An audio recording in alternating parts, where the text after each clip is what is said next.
Fashion's a very personal thing, isn't it? Even so, we think there'll be plenty of takers for this car, the second generation version of Peugeot's 3008.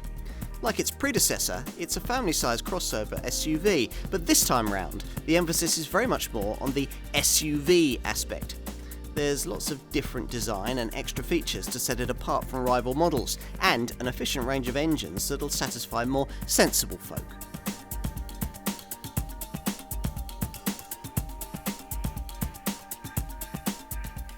Any car maker wanting to develop, build and sell a crossover SUV in today's crowded market knows that the product concerned is really going to have to stand out. There are, after all, so many brands jostling for space in this segment. So has Peugeot's second generation 3008 model got what it takes? It's certainly been tasked with a much harder brief than its predecessor. The car launched back in 2008 at a time when every crossover was considered innovative, regardless of the way it was designed. This Mark II model 3008, though, genuinely is. Its unique iCockpit cabin, virtual instrument dials, headlining a whole package of features that Peugeot hopes will set this car apart. There are, for example, shortcut buttons that use sight, sound, touch and smell to change the whole atmosphere of your drive. And there's even the option of a folding bike, this one electrically powered and able to fit in the boot and charge itself until it's needed at the urban end of any given journey. This 3008 slots into the middle of Peugeot's SUV lineup, just above the Super Mini base 2008 and just below the larger and more luxurious 5008. Like its predecessor, it's based on the Focus-sized family hatchback platform that it needs to compete in the mid-size segment for Qashqai class 5-seat family crossovers, which in this case means that most of the basic engineering is borrowed from the company's 308 model. So this car gets that one's efficient range of engines and its light, stiff EMP2 platform. Now those underpinnings, shared with Vauxhall's rival Crossland X model, can also support the plug-in hybrid petrol-electric engine that's also developed for this 3008, the only unit in the range able to direct power to all four wheels. The lineup's other power plants are all front-driven, although there is an optional grip control system if you need extra traction. Most likely buyers, though, will be more interested in prioritising a trendy travelling environment, something this car promises to deliver with class-leading flair and quality. So, it all sounds quite promising, doesn't it? Time to put this car to the test.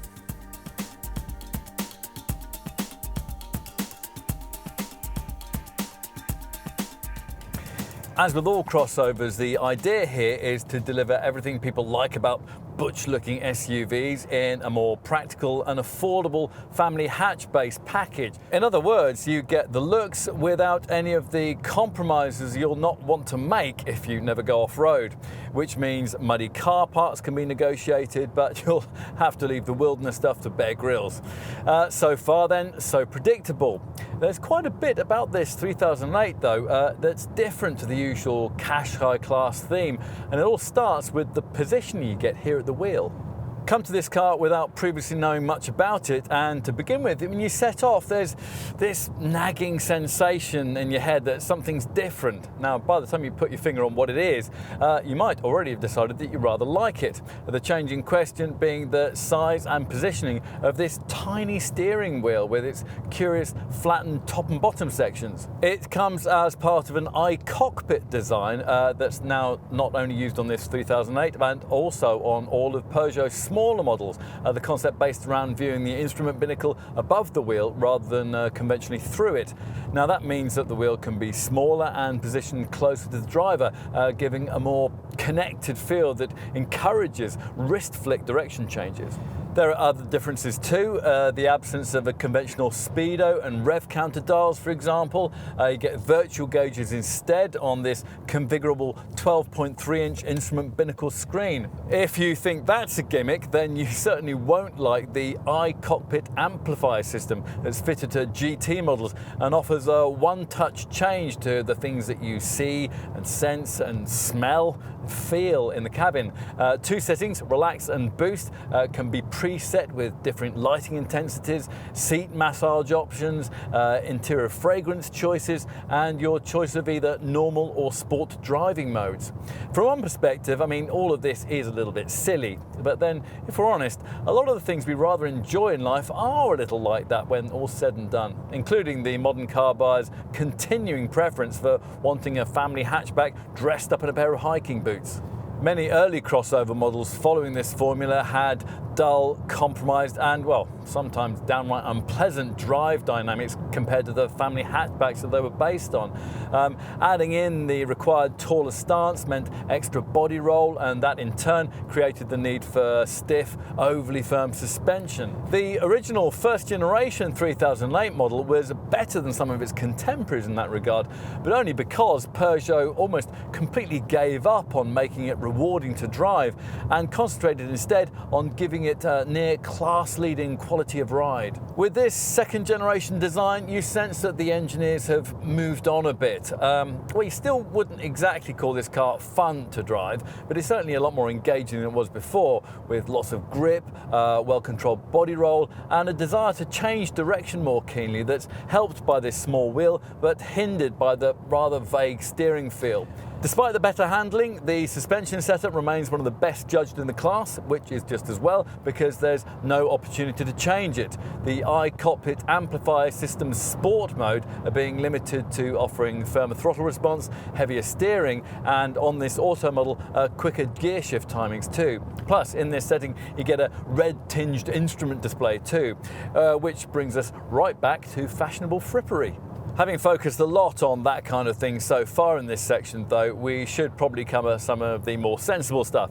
Engines, for example. Now, since this car rides on the same modern EMP2 platform as Peugeot's 308 family hatch, it's no surprise to find that all of the power plants are borrowed from that car, primarily 1.6 litre and 2 litre Blue HDI diesels, and a Zesty 1.2 litre 3-cylinder PureTech petrol unit. Now, rather unnecessarily, the brand has also thrown in its older 1.6 litre THP 165 bhp turbo petrol engine as an auto-only option further up the range. And you can also ask your dealer about a plug-in petrol-electric hybrid model that the brand chose not to include in the initial stages of this model's production run. Here, though, we're trying the pokiest unit, a 180 bhp 2 litre Blue HDI diesel that's fitted in this top GT automatic variant and puts out a substantial 400 Newton meters of torque and makes 62 miles an hour possible in 8.9 seconds on the way to 131 mph. Much the same engine can be ordered with 150 bhp and a manual gearbox if you go for the lesser GT line variant, in which form this 3008 is at its best as a tow car, able to haul up to 2 tons. That derivative makes 62 miles an hour in 9.6 seconds en route to 129 miles an hour. Most likely buyers, though, won't prioritise either towing or outright speed, and for them, the two 1.6 litre Blue HDI variants will probably be ideal. You get a choice of either 100 or 120 brake horsepower outputs with that smaller diesel, but there's not much point in going for the lesser unit because it's no more efficient and it doesn't have the lusty 300 Newton meter torque figure that gives that particular 3008 such a useful mid-range performance advantage over rival 1.5 litre diesel Nissan Qashqai and Renault Kadjar models. The volume 1.6 litre Blue HDI 120 brake horsepower 3008 model delivers much the same kind of benchmark performance as its 1.2 litre PureTech 130 bhp petrol power counterpart, so in both cases rest to 62 takes around 11 seconds on the way to a maximum of 117 miles an hour. It's easy to be prejudiced against the use of a little 3-cylinder 1.2 litre petrol engine in a car of this size, but thanks to this Mark II model 3008's relatively light weight, this Peugeot copes quite happily in that form, and it would be a good choice in this guise for a lower mileage buyer. As for the off-road promise suggested by that SUV styling, well, it isn't completely without foundation, despite the fact that mainstream models can't be ordered with any kind of 4x4 system. Now, Peugeot thinks that customers in this class don't need the weight and complexity of all-wheel traction. So instead, the French brand offers 3008 buyers the extra cost option of an advanced grip control system as part of a package that this time around comes not only with special mud and snow tyres, but also a hill assist descent control system that is able to ease you down slippery slopes.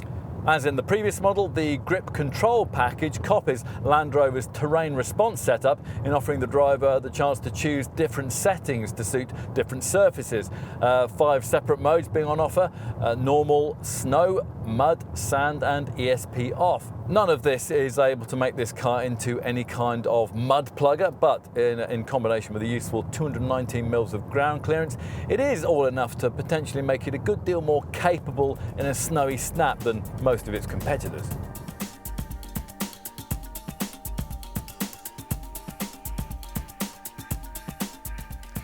As with the original 3008 model, Peugeot's designers set out to achieve something stylish and distinctive here. The difference is that this time around that they've achieved it.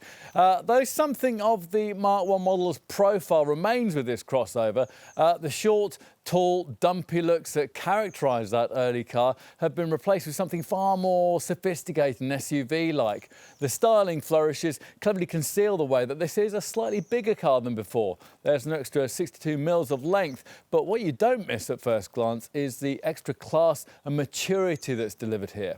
Peugeot is pushing its products up market, and in this case, it really shows. Especially here at the front. Now, to create the SUV feel, the nose treatment's very vertical, with that emphasised by this upright placement of the wide grille. Plusher GT models like this one get it with a checkered finish and surround it with a smarter sports bumper, slashes from which intrude into these finely detailed projector headlamps that feature full LED illumination in this top variant. The chrome-framed fog lamps that are further down can also feature that technology on request.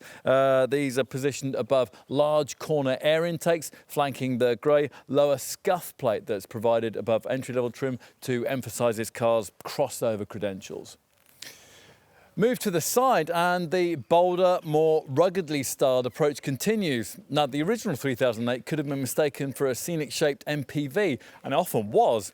Here, in contrast, the profile's stronger, chunkier, well, tougher. That's courtesy of the high waistline, the pronounced wheel arch trims and the long flat bonnet that's edged by these lovely chromed inserts that flow up into the A-pillars from the headlights. Now, you need a plusher model like this one to get the full intended effect. A little touches like the aluminium roof rails, the larger 18 or 19-inch wheels, and extra chrome above the lower side cladding and along the upper window lane make a lot of difference.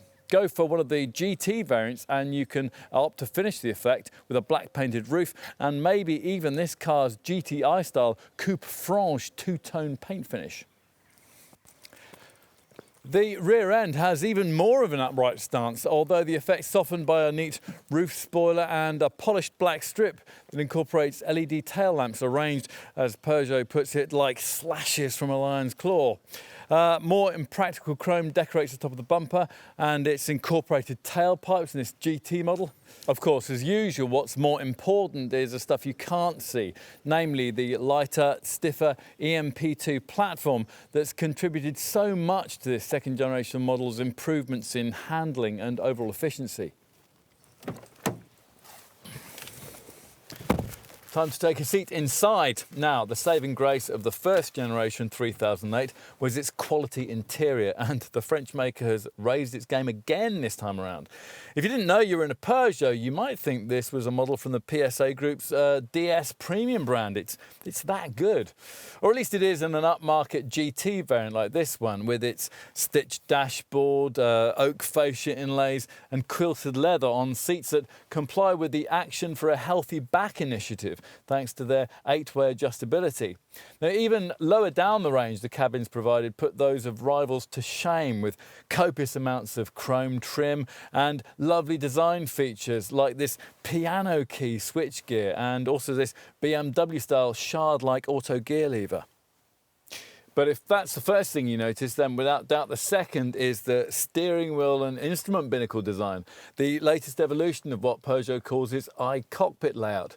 Now, if you've driven any of the brand's more recent smaller models, you'll already be familiar with the basic concept here, that you look at the instruments over the top of the steering wheel rather than through it, and that the wheel itself is a size smaller than you'll be used to, facilitating a wrist flick quality of steering feel that most people prefer once they've experienced it. Now, we've always rather liked this setup, but lots of other commentators haven't, so Peugeot has evolved it here in two ways, one very simple and one very complex. The simple change is so straightforward that you wonder why it wasn't done in the first place. Both the bottom and the top of the wheel have been flattened so that when you adjust the thing, it's easier to find a position that doesn't either brush your knees or obscure the gauges ahead. Oh yes, the gauges, well, they represent this cabin's defining talking point. Conventional dials completely replaced by this fully configurable and customizable 12.3-inch colour screen. 5 different display modes, personal, minimum, dials, driving and navigation, accessed via a roller switch on the left-hand side of the steering wheel, prompt intricately animated changes from the state-of-the-art animation. Visual priority can be given to speed readouts, navigation mapping or driving safety features, or you can choose to view only the absolute minimum of information if all of that gives you a headache. On models in this segment, only the optional virtual cockpit system that you can get on an Audi Q2 is in any way similar. With that car, the setup's an expensive extra. Here, it's standard across the range. Just about everything else you'll need to know can be found on what looks like a tablet PC attached to the fascia, a multifunction 8-inch colour touchscreen which, like the instrument layout, can display in your choice of 2 colours, blue or copper, and it deals with the usual stereo, phone, navigational and informational functions. It also has a mirror screen feature that, via the Mirror Link or Apple CarPlay systems, allows the monitor to display certain apps from compatible smartphones. We were less pleased to find this screen also burdened with the ventilation controls. In our view, key things like that are much better separated out.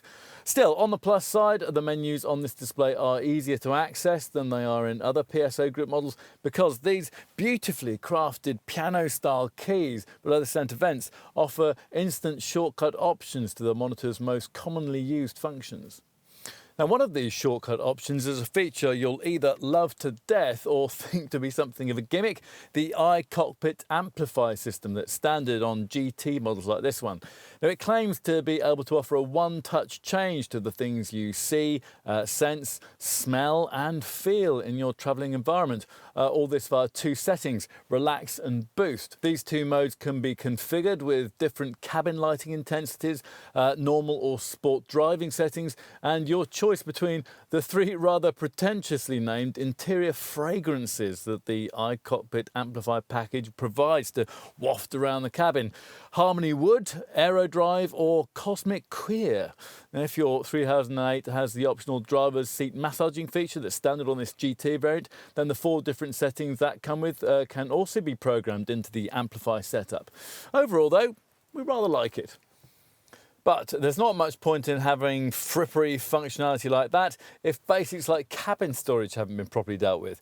And before fussing about with fragrances, we would have preferred Peugeot's designers to find a way of engineering right-hand drive models so that the majority of space in the glove box wasn't taken up by a fuse box, which has once again happened here.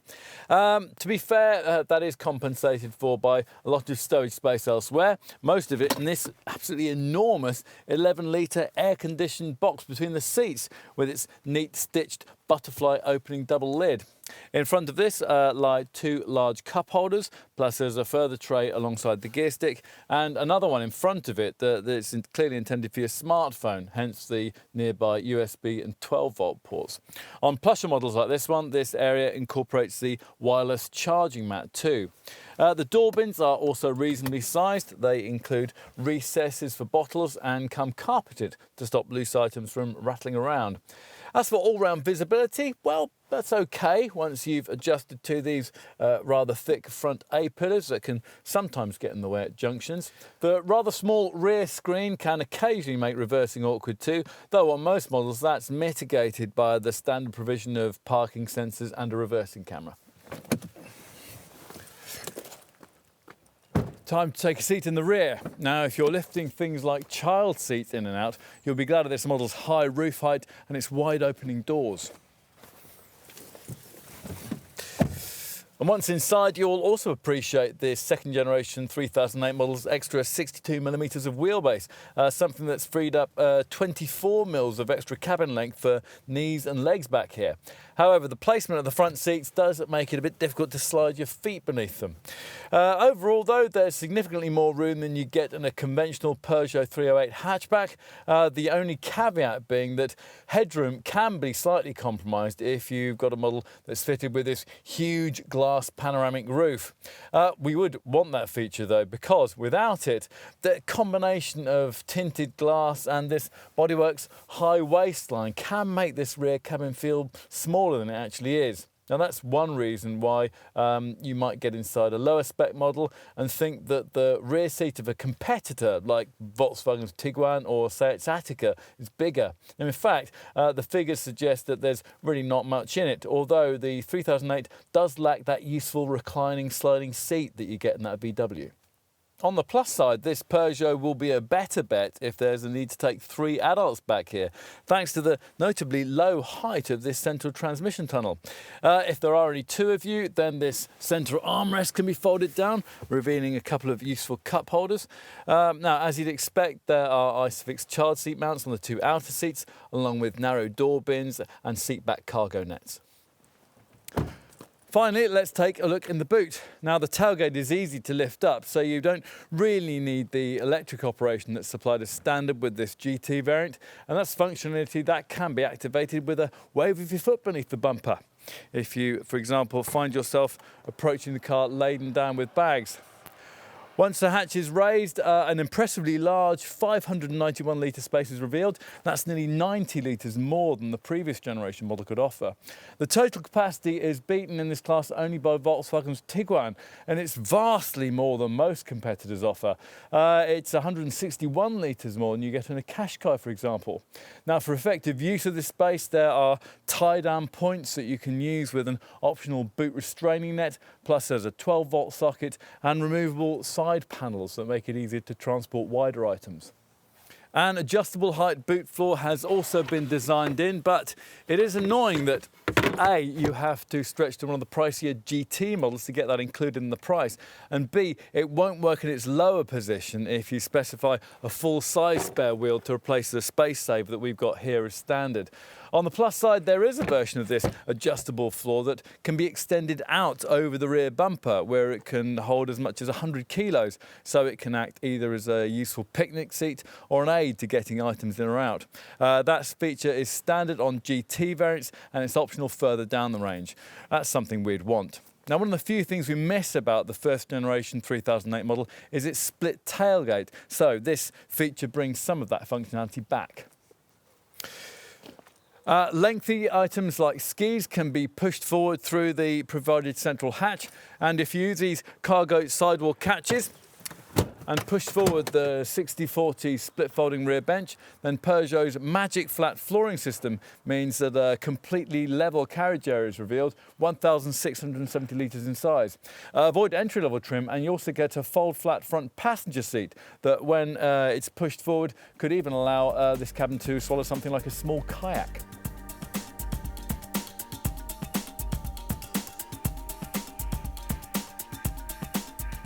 So let's get to the pricing, which is pitched in the £22,000 to £33,000 bracket, and that's pretty much what you expect these days for a family-sized Qashqai class compact crossover with cutting-edge design. The most affordable variants use Peugeot's impressively efficient 3-cylinder 1.2-litre PureTech 130 bhp turbo petrol unit, and that might be all you really need if your annual mileage is quite low. Most customers, though, are likely to want to pay extra for one of the 1.6-litre Blue HDI diesel variants, this engine offered with either 100 or 120 bhp. The premium to go from 1.2 litre petrol power to the base diesel is about £1,000 or around £1,800 for the quicker 120 bhp Blue HDI unit. Go for either the petrol 1.2 or the 1.6 Blue HDI 120 models and you'll be offered the option of EAT6 6-speed auto transmission for a further premium of about £1,400. Now in the case of the diesel, that would take the asking price to a minimum of just over £25,000. Now across the range there's a choice of 4 trim levels: Active, Allure, GT line and this top GT version. Above base spec level, Peugeot is offering its older 1.6 litre THP petrol turbo engine mated to auto transmission, but that'll be a rare sight on our roads. Slightly more interest to buyers will be the larger 2 litre Blue HDI power plant that's offered at the top of the range. GT line buyers get that pokier diesel unit in 150 bhp form with manual transmission, or alternatively you can really push the boat out and get it with top spec GT trim, 180 bhp and an auto gearbox, and that is the package we've been trying here. Now this 3008, like its predecessor, will feature hybrid power during its life cycle, this time using petrol plug-in hybrid technology, so talk to your dealer if that's of interest. That high-tech variant is the only one offering any kind of 4x4 system, the rest of the range being built around front-wheel drive. On to the value proposition that Peugeot's pricing represents in the compact crossover market, which, as you might know, is primarily based around either Super Mini-derived models like Nissan's Duke and Peugeot's own 2008 SUV, or bigger family hatch-based contenders like Nissan's Qashqai and Ford's Kuga. As its pricing suggests, this 3008 is positioned firmly in the larger group, and Peugeot has made no attempt to provide the cheapest option in this crossover sub-segment. So, one of these will cost you about £2,000 more than sector heavy hitters like Nissan's Qashqai, Renault's Kadjar, Kia's Sportage, Hyundai's Tucson, Honda's HR-V and Seat's Attica. Slightly smaller crossovers in this class that are still promoted as being family-sized.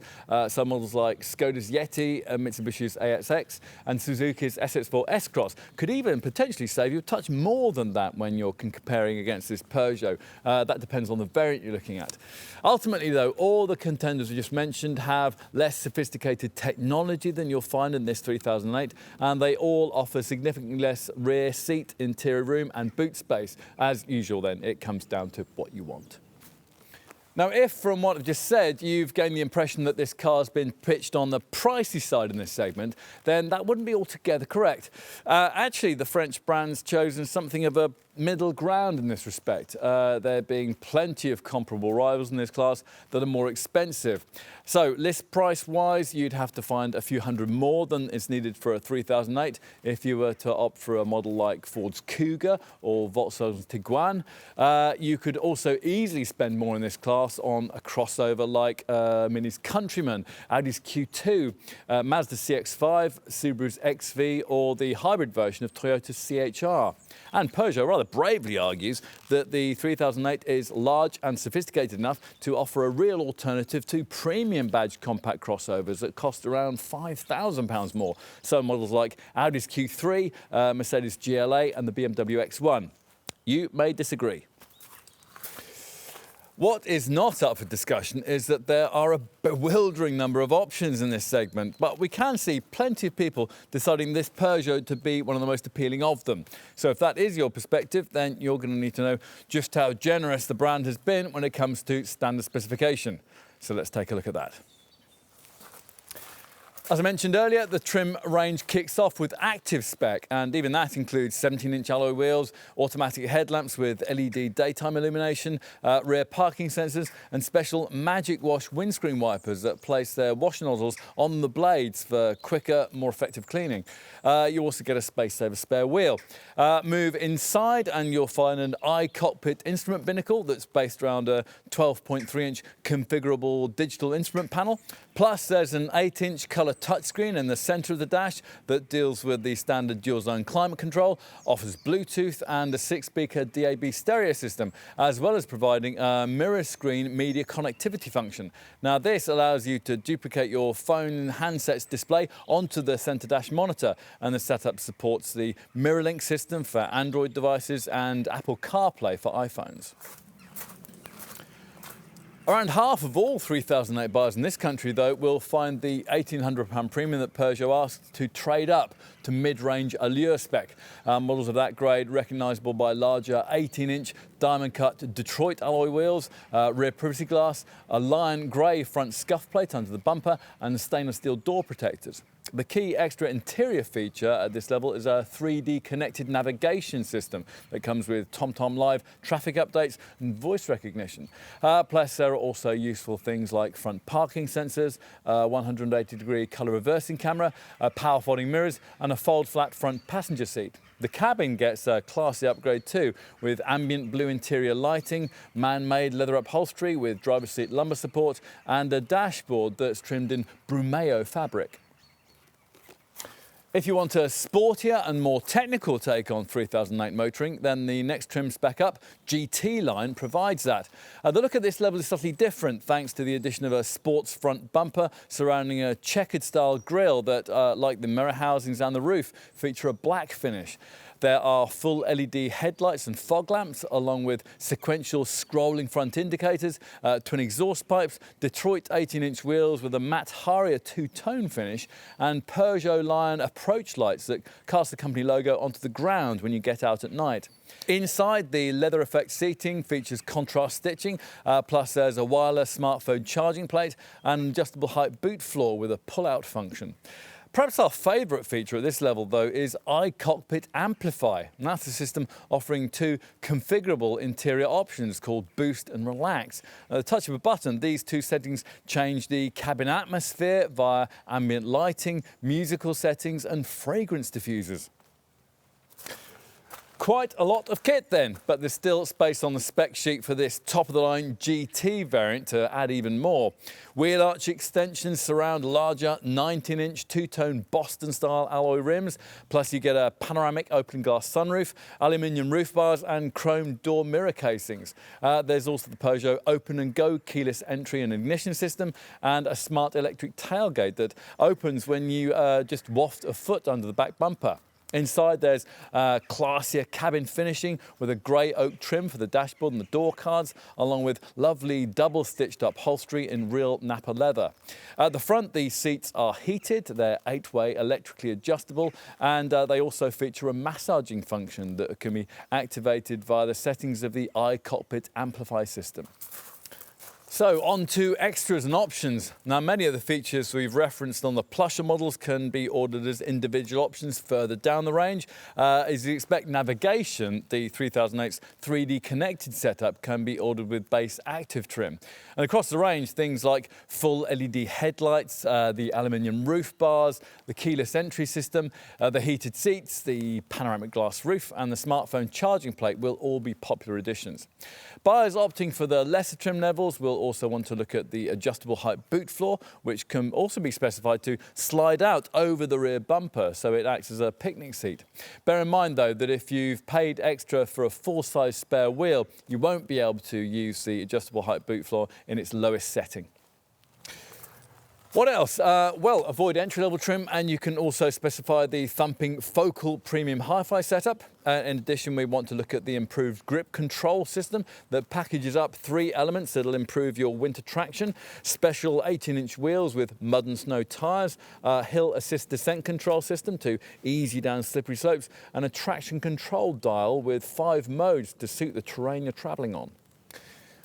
As for aesthetics, well, unless you want your 3008 finished in either grey or white, you're going to need to pay extra for one of the metallic shades. There's also a pearlescent option, and if you haven't gone for one of the GT models, you can add in a black finish for the roof as well. Those GT variants can be ordered with this car's GTI style Coupe Franche two-tone paint finish too. Further exterior personalisation can be achieved with a range of 17, 18 or 19-inch alloy wheel designs. Inside, Allure and GT line model buyers can add in real leather upholstery if they don't like their man-made hide that's supplied as standard. As for practical touches, well, if you don't order the grip control system, you can have a full-size spare wheel. We'd also want to look at the detachable tow bar and the boot restraining net, plus a 230-volt socket you can fit into the rear passenger compartment would be useful too. If you struggle with parking, you might want to ask your dealer about the Visio Park 2 360-degree colour camera system that can identify spaces and then steer you into them. Finally, there's one further extra that you're really not likely to see anywhere else, the e-bike folding electric bicycle. It connects to a recharging station in the boot and it's easy to lift out when you need it. Now, with a full charge, which can be replenished in just an hour, the e-bike has a range of up to 18 miles, which lets you continue your journey even where cars aren't allowed. Onto safety. Now, as you'd expect, there are all the usual things: twin front, side and curtain airbags, ISOFIX child seat fastenings, and the usual electronic assistance for braking, traction and stability control. Plus there's driver attention assist, and that's a timed system that'll warn you if the electronics sense that you're getting drowsy at the wheel from your reactions.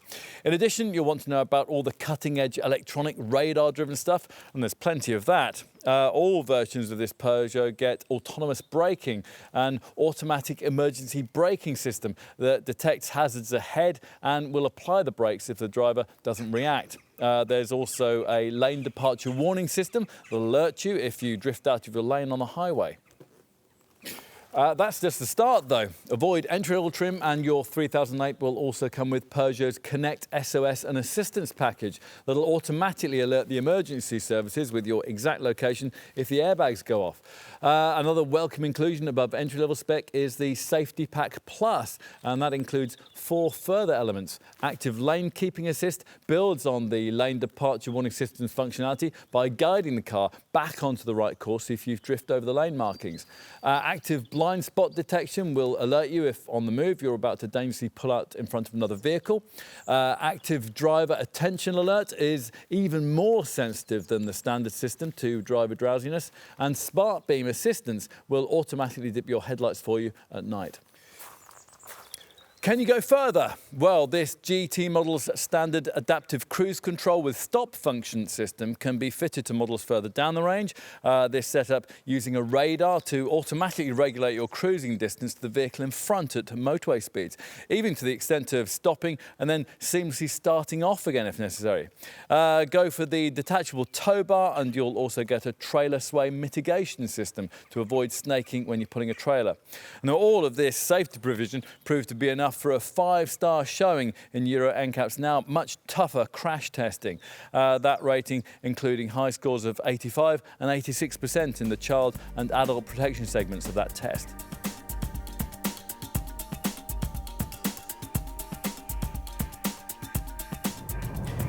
It used to be that there was quite a big running cost penalty for choosing any sort of crossover SUV over a conventional Focus-sized family hatch, and the reason why was mainly due to weight.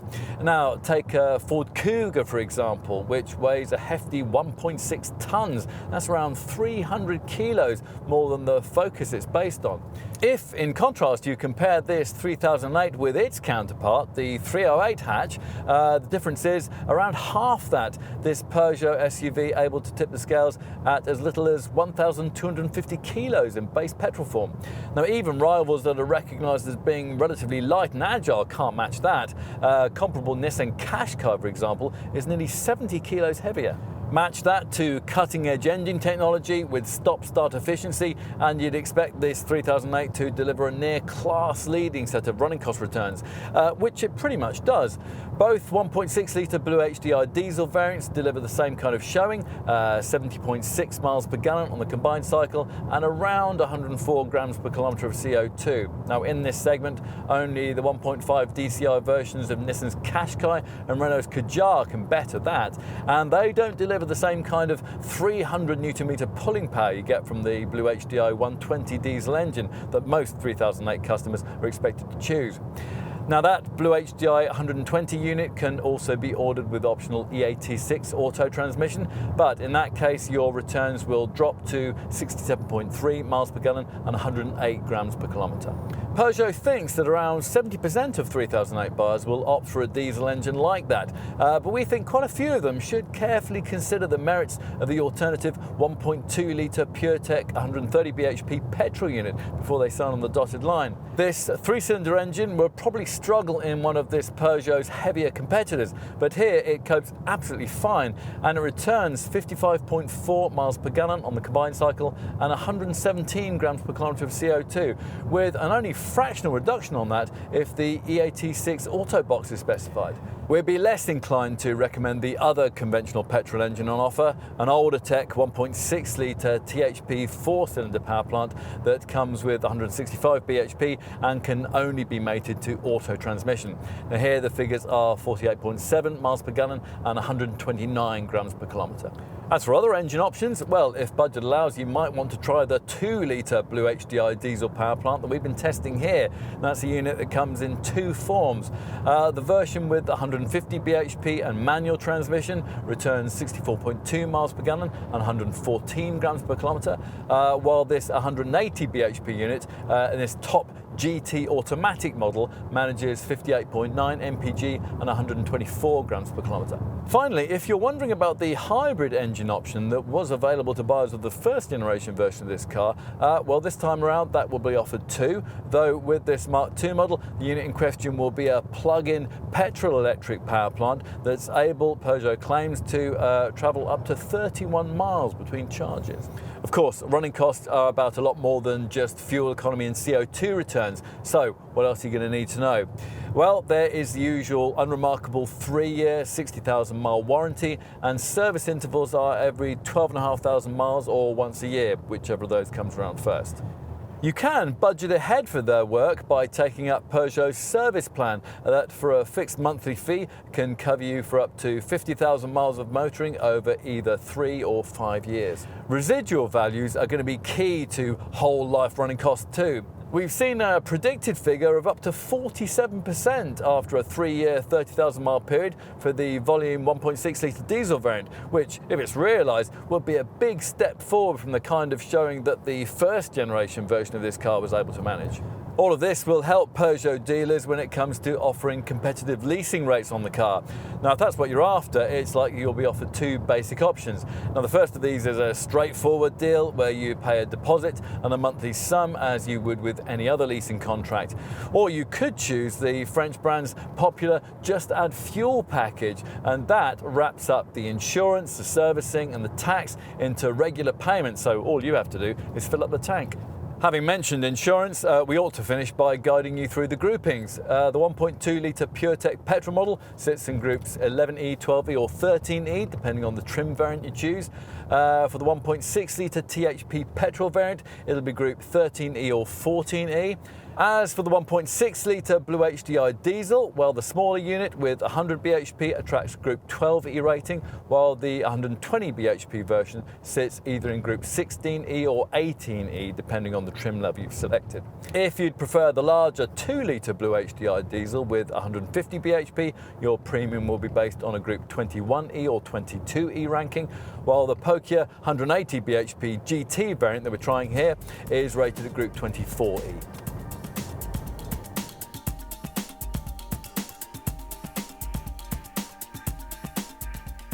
It would have been hard to attach an SUV badge to the first generation 3008 with any kind of credibility. This Mark II model, though, attacks that role with as much conviction as a modern crossover buyer would want.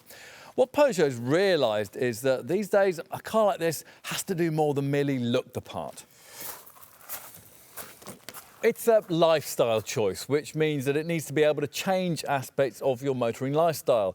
The atmosphere you drive in, the way you can use the cabin instruments, the kind of mobility choices you can make at journey's end. A 3008 can make a difference in all these areas in a way that no other car in this class can.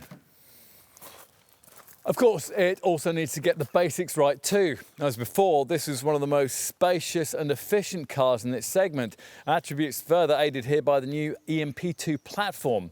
True, the diesel engines can be a bit noisy when they're pushed, and other models in the sector still handle better, but few of those ride the bumps as well as this one. And this time around, the excellent damping package has been matched with a slightly more involving on-the-road experience.